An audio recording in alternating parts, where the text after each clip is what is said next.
So guys, ayan na ang ating Silverbeet and cheese egg roll.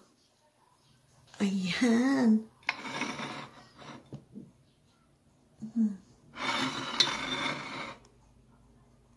So yummy. Ang sarap niya.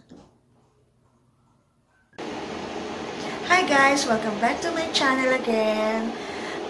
Today I'm gonna show you how to cook, how to make Silverbeet and cheese egg rolls. It's so simple, so easy, and very healthy because it's a vegetable. You can use the spinach instead of Silverbeet because I got my Silverbeet from our backyard. So let's get started, guys. I'm gonna show you the ingredients. So I have here the Silverbeet, organic, fresh from our garden, but you can use the spinach. I have here eggs, cheese, salt, and pepper.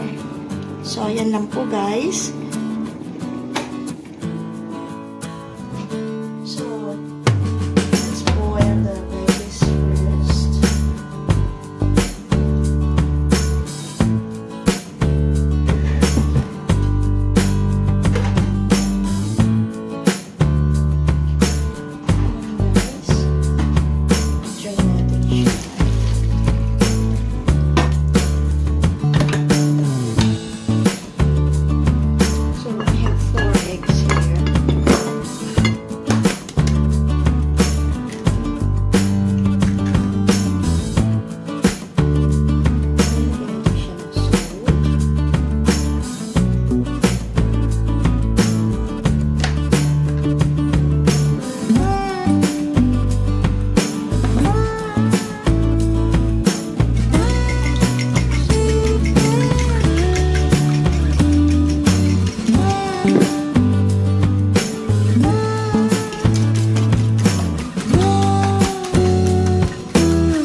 So,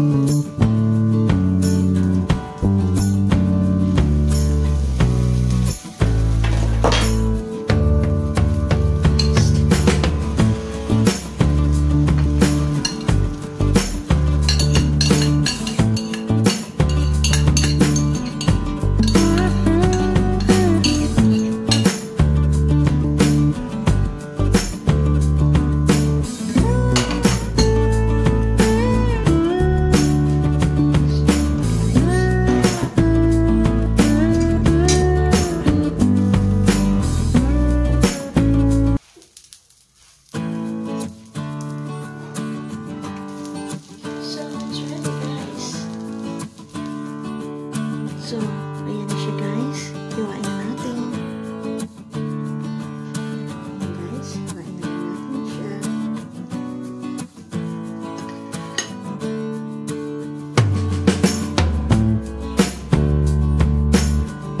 So guys, ayan na ang ating Silverbeet and cheese egg roll.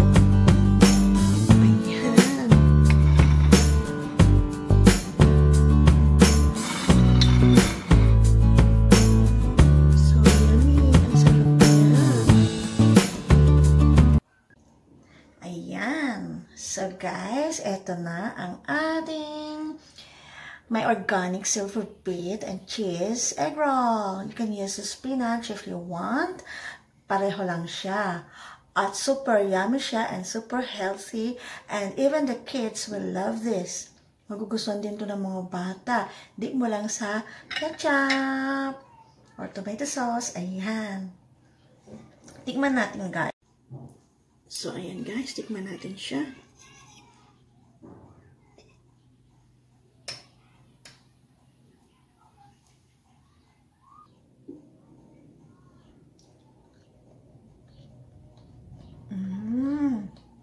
Masarap. Yummy.